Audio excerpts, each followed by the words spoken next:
Everyone knew the McAndrews, and soon a crowd gathered around them, praising their fine looks and telling them what a fine father they had to give them so much money, so that the 7 O'Madwans lost their heads entirely, and treated right and left until there wasn't a farthing left of the 21 shillings. Then they staggered home a little the worse for the fine whiskey they drank with the boys. It was a sorry day for old McAndrew when his 7 sons came home without a penny of the price of their 21 fine cows, and he vowed he'd never give them any more.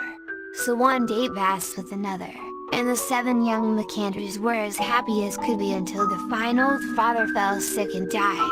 The eldest son came in for all the father had, so he felt like a lord. To see him strut and swagger was a sight to make a grum grody laugh. One day, to show how fine he could be, he dressed in his best, and with the purse filled with gold pieces started off for the market town. When he got there, in he walked to a public house, and called for the best of everything, and to make a fine fellow of himself he tripled the price of everything to the landlord. As soon as he got through, his eye suddenly caught sight of a little keg, all gilded over to look like gold, that hung outside the door for a sign. Con had never heeded it before, and he asked the landlord what it was. Now the landlord, like many another, had it in mind that he might as well get all he could out of a McAndrew, and he answered quickly, "You stupid O'Madwan, don't you know what that is? It's a mare's egg, and will a foal come out of it?" Of course, what a question to ask a dacent man! "I never saw one before,"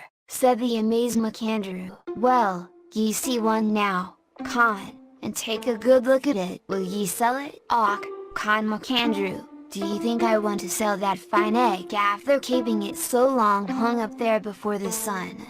When it is ready to hatch out a foal that will be worth 20 good guineas to me, I'll give ye 20 guineas for it," answered Con. "Then it's a bargain," said the landlord, and he took down the keg and handed it to Con, who handed out the 20 guineas, all the money he had.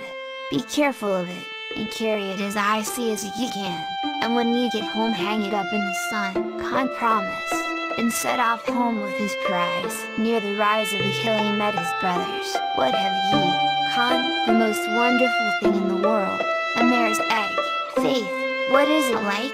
asked Pat, taking it from Con. "Go icy, can't ye? It's very careful ye have to be." But the brothers took no heed to Con, and before one could say, whist, away rolled the keg down the hill, while all 7 ran after it. But before anyone could catch it, it rolled into a clump of bushes, and in an instant out hopped a hare. "Bedad, there's the foal!" cried Con, and all 7 gave chase, but there was no use trying to catch a hare. "That's the finest foal that ever was. If he was 5-year-old, the devil himself could not catch him," Con said, and with that the 7 O'Madwans gave up the chase and went quietly home. As I said before, everyone had it in mind to get all he could out of the McAndrews. Everyone said, one man might as well have it as another, for they're bound to spend every penny they have, so their money dwindled away. Then a fine horse would go for a few bits of glass they took for precious stones, and by and by a couple of pigs or a pair of fine geese for a bit of ribbon to tie on a hat, and at last their wind began to go. One day Seamus was sitting by his fireplace warming himself, and to make a good fire he threw on a big heap of turf so that by and by it got roaring hot.